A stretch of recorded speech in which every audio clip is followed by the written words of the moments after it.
Got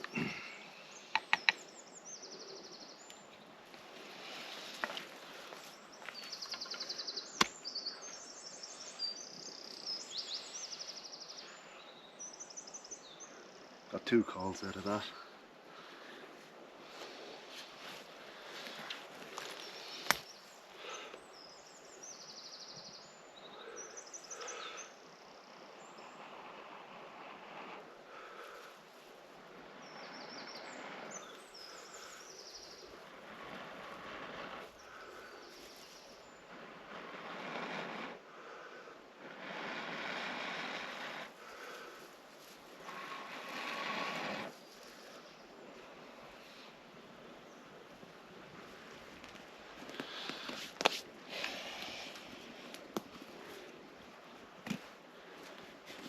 So guys, how are things?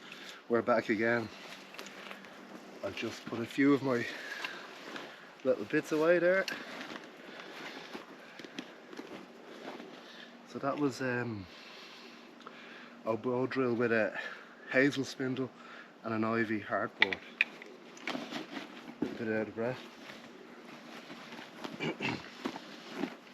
So the video today, it's not about bow drills. It's actually about a knife, surprise, surprise. So, the knife we are testing and looking at today, I've had this knife now, I suppose since around December. I've been using it a lot. It's made by my friend Robert Evans in Wales. You may have heard me calling him the Welsh Wizard in past videos from other knives that he made. This one I really love. It was a prototype knife, and I remember when he released it first and he was doing a video or a display on it, and I said I was pretty sick with COVID at the time, and I said I look forward to buying this when you decide to move it on, and said happened. Now I've been using it a hell of a lot. It's 3V steel. It's you know, I suppose a sort of a Morse Kahansky influenced knife, of course, with that continuous cut and curve, about palm width across, 3V steel, 3mm thick, very, very sharp, very, very comfortable, and absolutely one of my absolute favourite knives. I use this a hell of a lot. It's so comfortable. It has no none of these over accentuated curves that knife makers really consider the epitome of quality knife making, which it probably is, but it may not be the epitome of knife usage. Like, I mean, this knife, I can use it reverse, hammer grip, chest lever grip. All these grips are very natural with this. It's a big handle, which I like. I've extra large hands. I take a size 11 glove, and I have pretty bad arthritis in my hands from a lifetime spent in martial arts, so punching Macawaris for the most part of your life doesn't help with holding on to small.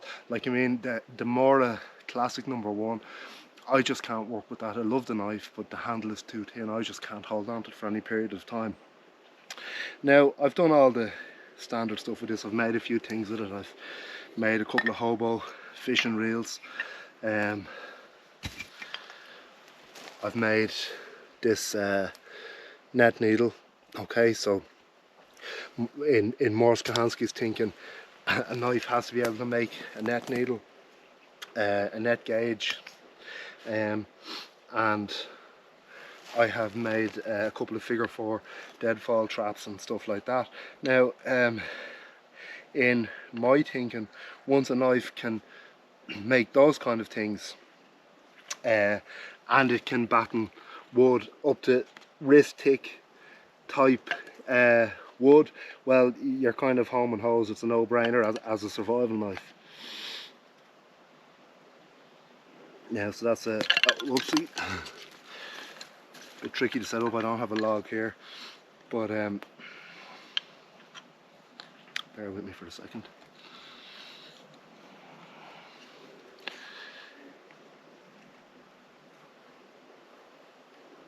That's it, yeah. So once it can make something like that, and a net needle, I mean, then have to determine how well it battens. So wrist-thick type material, this is what you would be, I suppose, batoning to make access to dry firewood. Now the 3V is a particularly tough old steel, you know, and it's one of my favourite steels. That's going straight into a knot there.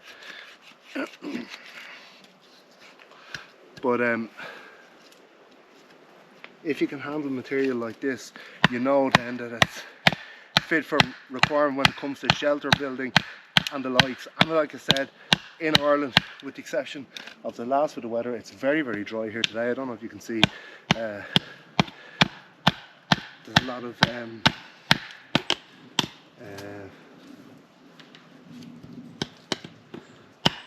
midges around. So it's heading for that knot again. This is not what we would be picking in a survival scenario to batten, but if we test it on sort of materials and in environments that are going to be more arduous than what you probably would do in survival, well then you know it's good to go.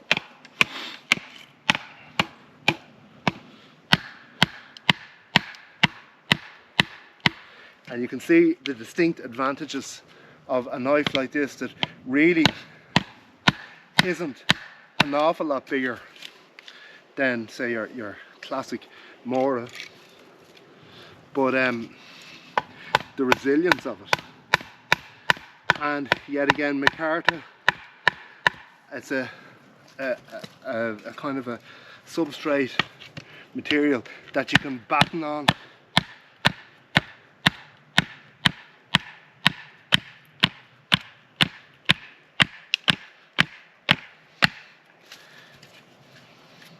So I think it's really beneficial to have a knife with a G10 or micarta type grip on it, so that you can batten on it like that.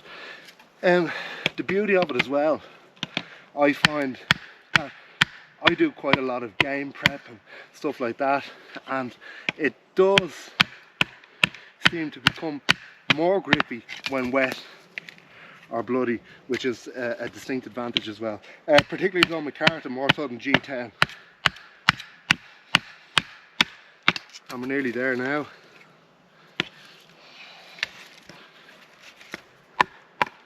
If you are battening with a knife like this, or any type of knife, and you become stuck like that, you should have carved a glut before you started off, that you can always get your knife out. And also be careful, I don't know if you notice, I'm hammering it in rather than doing this seesaw thing, because it could come out and guillotine your finger.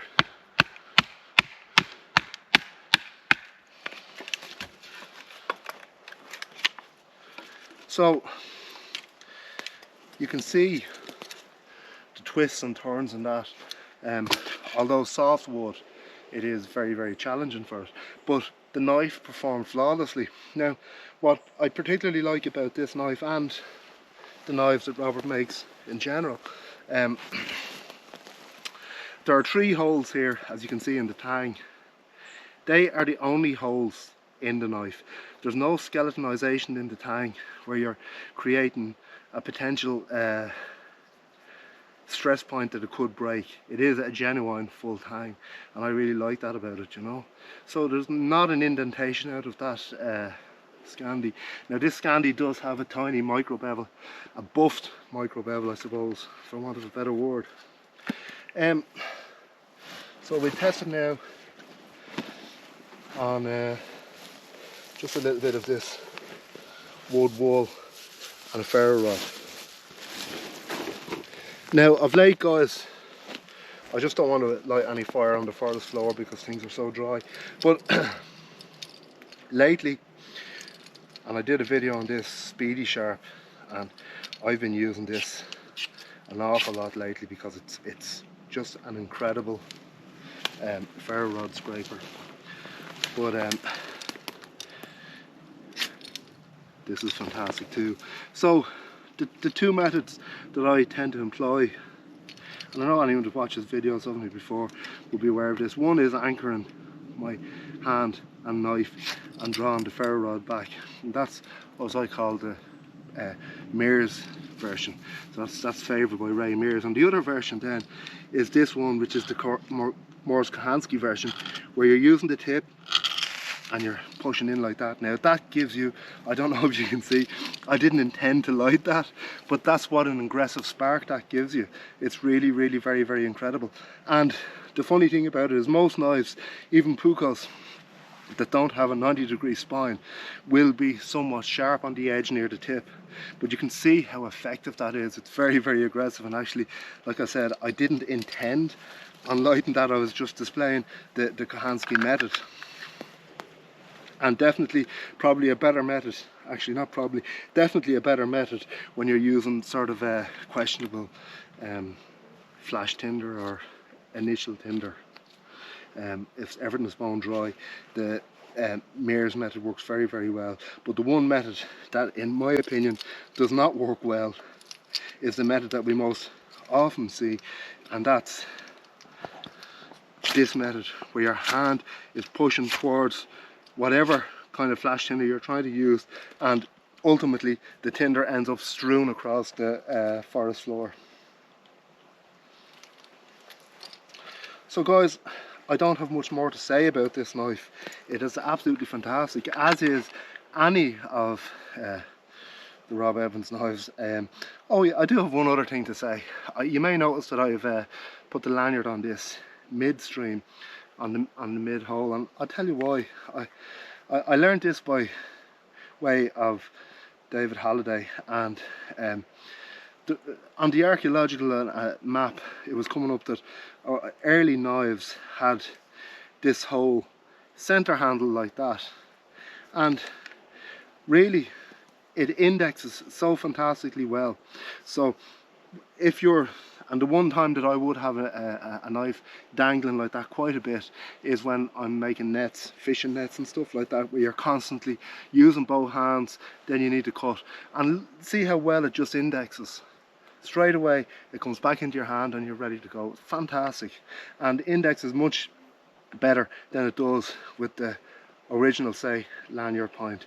So I'm really liking Lanyard tubes at the moment. I think they're a fantastic method of doing stuff like that. I also have used this center hole here as an emergency bearing block for bow drill, and they're great lashing points too if you want to lash it to a stick. Not to go all Rambo and turn into a spear, but it's great when you want to cut briars and you don't want to cut your hands. And you know, briars are everywhere in Ireland, and you can have a stick whatever length and you can get into the thick of the briars and cut them out of your way without having all your arms torn.